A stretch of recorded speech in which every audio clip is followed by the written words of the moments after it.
Hi guys! Hello Scorpio! Welcome Scorpio! Alamin natin kung anong messages, vibration, gabay, energy para sa lahat. Ito ay general reading, so makinig ka dahil pwede itong makaresonate sa'yo. Para to sa mga hardworking Scorpio. Okay, tingnan natin. Relationship, money, career. Tingnan natin Scorpio ang para sa'yo. Oops, sorry.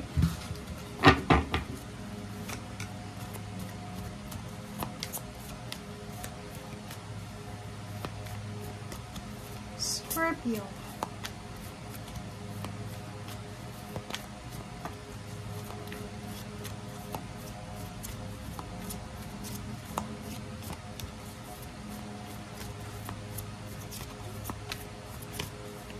Wow, dalawa. Okay, Scorpio looking deeper. Wow. Ang nakikita ko sure dito is Regents eh. 'Di ba?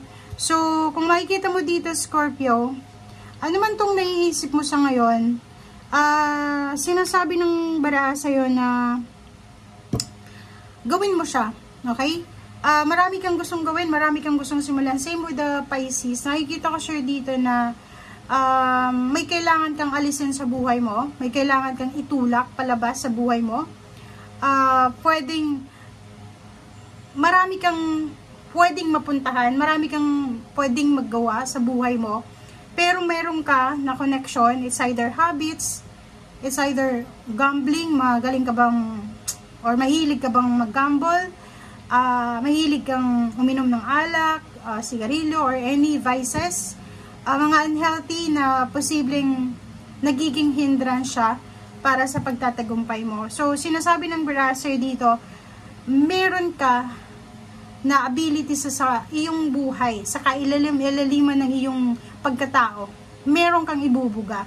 Okay, compare mo sa iba na zodiac signs. Sinasabi sir dito kasi napaka-hardworking mo eh. Hindi ka mapili sa trabaho. And nakikita ko sir dito na kung madidiscover mo lang Scorpio, yung meron ka, 'di ba, yung majestic na radiance na yan sa kailaliman ng pagkatao mo. Okay? Dito mo malalaman talaga na hindi mo deserve yung kung ano man na stagnation na pinagdadaanan mo. Lalo yung mga Scorpio na may pinagdadaan ng stagnation or restrictions or imprisonment, parang ganun.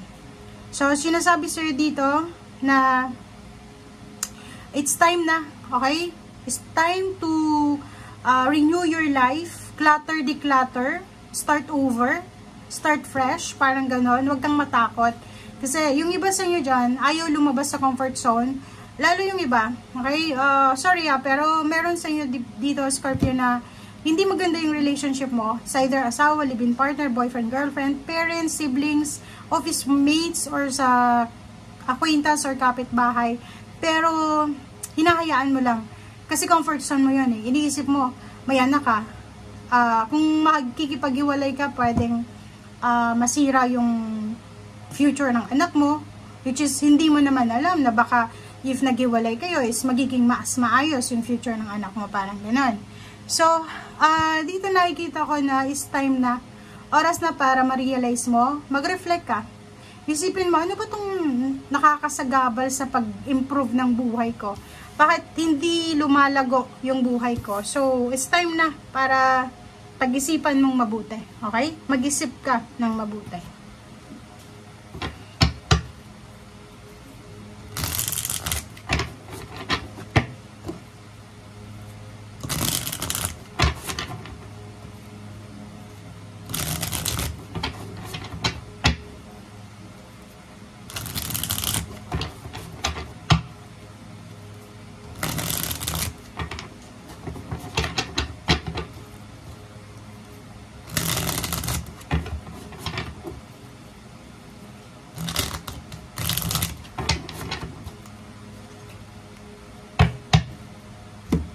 Okay.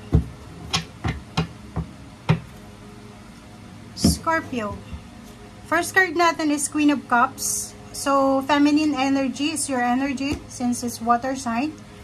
Nakikita ko sir dito na this week magiging sobrang maayos, harmonious, stable, secured yung iyong relationship sa sarili mo, sa ibang tao, sa mga pwedeng yung iba na hindi mo masyadong gusto, ay marirealize mo na it's time na para let go yung mga grudges, resentments, or anything na hindi na pwede. Okay? Next card is Knight of Wands. So, wow! Yung Knight of Wands na to, it's either new relationship siya, new job, new source of happiness, or new, diba? Fresh, new beginnings, parang ganon. So, if gusto mo ng bagong relationship, pwedeng magkaroon ka ng bagong relationship. It's up to you. Gusto mo ng maayos na pamilya, yung hindi na mag-away-away yung pamilya, maayos na communication, nakadepende yan sa'yo. Okay? Next card is Six of Wands, is victory and success. Okay, so victory and success, sinasabi din sa'yo na unti-unti mong mahahanap or makakamit yung recognition, tsaka yung fan success, victory, ano pa ba? Papuri, 'di ba? So kung halimbawa nasanay ka na nasa background ka, yung parang masaya ka sa success ng ibang tao, yung ikaw yung pumapalakpak, sinasabi sa'yo dito, Scorpio, na parating na yung oras para palakpakan ka naman ng ibang tao. Ikaw naman yung nasa spotlight, ikaw naman yung nasa limelight. Okay? So, ibig sabihin, maraming pagkakataon, panahon na nandyan ka lang sa likod, may pagkakataon na parang tinatanong mo yung sarili mo na, ako, kailan kaya ako makakaranas ng recognition, ng promotion sa trabaho, salary increase, or papuri man lang galing sa pamilya, kaibigan, or kung sino pa man, in-laws. And now, nakikita ko siya dito na makukuha mo tong recognition, rewards, awards na to. Okay? Same with the Pisces. Yung Pisces naman, yung King and Queen niya is money. Sa'yo naman, emotion. So, sa linggong ito, manageable yung emotion mo, yung feelings mo. And nakikita ko, kontrolado mo. Kontrolado mo lahat ng mga actions mo, words, actions, plano, parang ganon. So, nakikita ko na kontrolado mo. Three of Wands, starting this week, kailangan mong maghintay na 3 months or 3 weeks from now, or 3 days, 3 years yung pinakamalayo. Nakikita natin pwedeng may gagraduate, may tataas yung posisyon sa trabaho, merong makakakuha ng awards, rewards, or any recognition. Okay? The Hermit card. Ang The Hermit is all about peace and harmony, reflection, thinking, freedom, parang ganon. So, nakikita ko sure dito na meron sa inyo, Scorpio, na kailangan mag-isip ng maayos. Yun nga, yun simula pa lang dito. May kailangan kang i-reflect, may kailangan kang pag-isipan kung eto ba yung gusto ko? Eto ba talaga yung gusto ko habang buhay? Masaya na ba ako dito? Kailangan ko na bang i-give up yung dreams ko? Parang ganun. So, Five of Wands, nakikita ko sir dito, marami kang ideas tungkol sa new beginnings. Ang posibleng may isip mo sa linggong ito. Okay? So, nakikita ko sir dito, mag-iingat ka. Kasi pwedeng, okay, yung relationship mo maayos siya.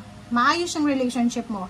But the problem is, pwedeng involved ka sa isang mga pag-aaway. Okay? Pwedeng involved ka sa mga away, gulo. Involved ka sa mga diskusyon, sa argumento. Involved ka sa relationship, mga third party na yan.